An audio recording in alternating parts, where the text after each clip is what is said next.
And ito'y kasaganaan guys, grabe, puro pera ito guys, puro bilog-bilog.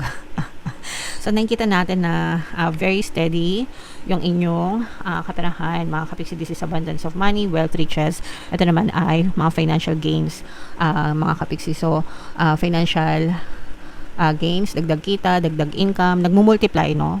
Pwede natin sabihin guys na maaari pang mag-multiply. So pag sinabing multiply, dadami pa talaga, di ba? Hindi lang addition, multiplication pa. So maaari talaga mag-multiply yung mga kaperahan nyo, lumalag.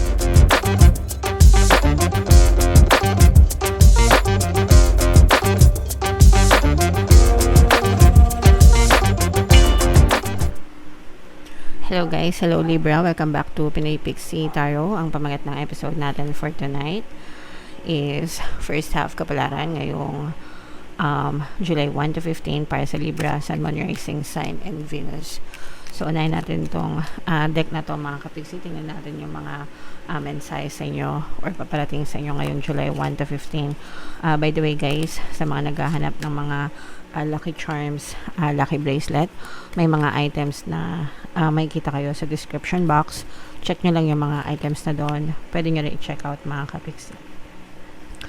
So ito yung mga mensahe para sa inyo guys. This is both negative and positive. Sa negative guys, unahin natin ito. For some of you, maaaring nagkakaroon kayo ng vision problems mga kapiksi. So, pwedeng nandalabo yung mga paningin nyo, or baka nagkakaroon kayo ng problema sa paningin. Baka sumasakit yung mga ulo nyo guys. So, make sure na magpa-check up kayo. Especially sa panahon ngayon guys, kasi we're all nasa digital age tayo, di ba? Digital era, digital age, lahat tayo nakatutok sa cellphone. Kaka-cellphone nyo yan, di ba? Sabi nga ng matatanda. Yeah, so yung screen time natin, di ba? Medyo mahaba-haba na ngayon compared before, even yung mga bata. So make sure na magpa-check up mga kapigsi, lalo na kung nakakaramdam talaga kayo ng mga matitinding pananakit ng ulo guys. And yung iba naman sa inyo guys, pwedeng ibig sabihin nagkakaroon kayo ng mga awkward or uncomfortable na mga sitwasyon or scenario, no? Sa buhay nyo. So ibig sabihin ng blind, parang dead mga kapiksi, kung hindi naman kayo apektado, di ba? Kung wala namang kinalaman yan sa buhay nyo, it's okay na deadmahin nyo yung mga ganong klaseng sitwasyon para hindi kayo masyadong ma-stress mga kapiksi. Okay? Alright. So on the good side naman guys, ito, this is about self-love mga kapiksi, or kumbaga parang time with yourself and time with your friends, no? Minsan nakakalimutan natin to kasi puro tayo jowa. Sabi nga nila, 'di ba, kapag ka nagkakajowa ka, you're losing your best friend kasi yung oras mo puro jowa na. So yeah, spend time with yourself and with your friends mga kapiksi, doing things, no, na gusto mo talaga, yung mga doing things na magpapasaya sa inyo guys. Okay, so pamper yourself, or whatever, kung ano man, pero spend time with your friends or families mga kapiksi.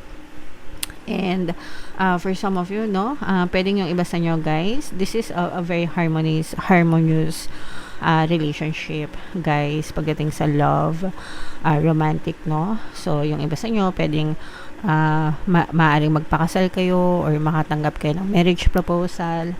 For some of you naman, kung matagal na kayong married or married na kayo, pwedeng indication ito ng pagkakaroon ng harmonious na relationship with your partner or specific person. Okay? So yan, i-mind nyo yan guys, yung pagkakaroon ng harmonious na relationship, hindi lang sa mga jowa nyo, kundi pati sa mga friends nyo mga kapiksi. Alright? So comment down below Libra if feeling nyo nakaresonate kayo dyan. Tingnan natin yung ganap sa inyo guys ngayong July 1 to 15. Shuffle ko muna to guys. Habang sinashuffle ko to, panoorin nyo muna yung video natin regarding sa ating paano mag-manifest ng abundance video course. Kapiksi, sawa ka na ba sa mga struggles at hirap sa buhay mo? Masipag ka ba at masikap sa buhay ngunit hindi ka pa rin umaasenso? Ilang beses ka na bang nag-attempt magnegosyo at mag-invest pero palagi ka pa rin nalulugi? Sa pagkakataon na ito ay maaaring may subconscious beliefs ka na nagiging balakid sa iyong pag-unlad at pagyaman. Introducing, paano mag-manifest ng abundance video course. Dito ay matututunan mong ma-overcome ang mga balakid mo para tuluyan ka ng umunlad, umasenso, sumagana, maging matagumpay, successful at maswerte sa iyong kabuhayan, pera, trabaho, negosyo sa lapi at kaperahan ng bonggang-bongga. Dali, mag-send na ng email sa pinoypixie@gmail.com at simulan na ang iyong pagyaman ngayon. Alright, so sa lahat ng gusto mag-avail ng course guys, naka-flash sa screen nyo. Una, meron tayong paano mag-manifest ng abundance video course. Meron din tayong paano mawala ang third party at magkaroon ng harmonious na relationship. And meron din tayong paano pabalikin si ex, revise breakup. So sa mga interesado guys, mag-send lang kayo ng email sa pinoypixie@gmail.com.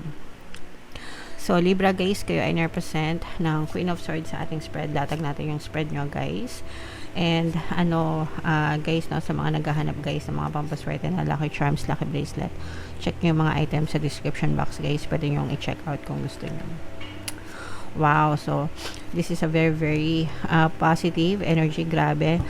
Sa kaperahan to the highest level talaga yung inyong energy mga kapiksi. Meron ditong presence, pati sa love life actually, meron ditong presence ng water sign, Cancer, Pisces, Scorpio. So for some of you, maaaring may water element kayo sa inyong natal chart, or you may be dealing with another water sign mga kapiksi. Actually, this is both negative and positive. Unahin ko muna yung negative guys, no. Ito, pinag-iingat kayo mga kapiksi because this is a deceptive energy. Ito yung energy ng mga manloloko, backstabber, so mga sinungaling, dishonest, disloyal na mga tao mga kapiksi. So mag-ingat kayo guys, maging mapanuri sa mga taong pinagkakatiwalaan nyo, sa mga hindi nyo kakilala at sa mga kakilala nyo din, okay? Para maiwasan yung mga panloloko, maiwasan yung pambabackstab, especially guys yung sharing ng information. I-filter nyo lang yung mga information na sinishare nyo. Make sure na kung ano yung kailangan nyong i-private nyo, para hindi siya mag-backfire sa inyo mga kapiksi, kasi maaari kayong pwedeng may mga nang fish ng info sa inyo and maaaring magamit yan against you guys, okay? So mag-ingat kayo mga kapiksi. On the positive naman, ito nga guys, no, yung nakita natin kanina na pagdating sa love, talagang very harmonious yung relationship nyo with your partner or a specific person. Punong-puno ng pagmamahal, punong-puno ng pag-ibig, no, between you and your person. Pwede kayong makinig guys ng mga relationship subliminals natin, no. Libre lahat yon guys sa YouTube, and from time to time nagpo-post ako ng mga positive feedback guys sa community tab natin dito sa YouTube din. Check nyo na lang. O kaya naman, punta na lang kayo dun sa subliminal mismo. Makikita nyo yung mga feedback dun guys. Sobrang daming success stories, okay? Para talagang maging harmonious yung relationship nyo, okay? And ito'y kasaganaan guys, grabe, puro pera ito guys, puro bilog-bilog. So nakikita natin na very steady yung inyong kaperahan mga kapiksi. This is abundance of money, wealth, riches. Ito naman ay mga financial gains mga kapiksi. So financial gains, dagdag kita, dagdag income, nagmumultiply, no? Pwede natin sabihin guys na maaari pang mag-multiply. So pag sinabing multiply, dadami pa talaga, di ba? Hindi lang addition, multiplication pa. So maaari talaga mag-multiply yung mga kaperahan nyo, lumalago, dumadami. Yan dahil sa inyong kasipagan. Syempre yung kaperahan guys, no, dapat talagang lahat naman ng sitwasyon pinagdadasal una. Syempre yung effort nyo mga kapiksi, bawal lang tatamad-tamad, and kailangan din ng effort sa positive mental diet guys, no. Hindi pwedeng nagdadasal kayo tapos masipag kayo pero yung mindset nyo sobrang nega. Hindi ganoon guys, no, kasi kinokontra nyo. Pag nega kayo guys, kinokontra nyo lang yung pagdadasal nyo at saka yung pagiging masipag nyo, so baliwala din. Kaya dapat sinasabayan ng pagiging positive yung mindset mga kapiksi, okay? So ito, i-mind nyo na yan, financial gains, financial wealth, no, abundance, riches mga kapiksi. So yan, napaka sobrang dami ng kaperahan nyo, no? Talagang bukas na bukas yung pintuan ng mga blessings sa inyo, guys. Yung iba sa inyo talagang pwedeng bingwit kayo ng mga malalaking isda, mga kapigsi, no? Kung kayo ay mga nagnenegosyo or mga project based or mga commission based, ganyan, nakakabingwit kayo ng malalaking isda, so it will bring in more money. Yan para sa inyo. Grabe talaga, ayan, no? Talagang si universe na mismo yung nagpapaligo sa inyo, guys, ng kaperahan. So, grabe. So, meron ditong presence, guys, ng earth signs, Capricorn, Taurus, Virgo. For some of you, maaaring may earth element kayo sa inyong natal chart, or you may be dealing with an earth sign. And eto, very kalmado lang yung energy nyo. And yun nga sinabi ko kanina, mga kapigsi, spend time with your friends, labas-labas ng konti, mga kapigsi, no? Kailangan alagaan natin yung relationship natin, makikipagkapwa-tao talaga. Hindi naman necessarily na friends lang, no? Pwede rin kayo maging member ng community, mga kapigsi, okay? Yeah, so grabe, sobrang ganda, super positive, and sabi ko nga, guys, no, malayo pa yung mararating nyo, no? Parang very inspired kayo, mga kapigsi. Malayo pa yung mararating nyo sa buhay, and si universe talaga yung nagbibigay sa inyo kung ano yung kailangan nyo. Support kayo ni universe all the way, mga kapigsi. Alright? So, kalmahan nyo lang, guys. Pag kalmado ang energy, mas mabilis pumasok yung mga biyaya. So, bunot lang tayo ng isa pang card para sa inyong additional na message, guys.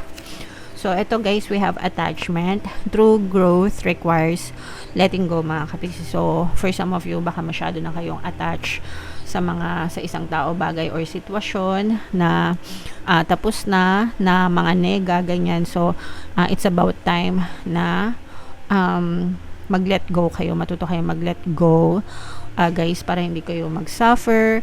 And sometimes, diba, parang ibon mang may layang lumipad. So, wag ganun, mga kapigsi, no?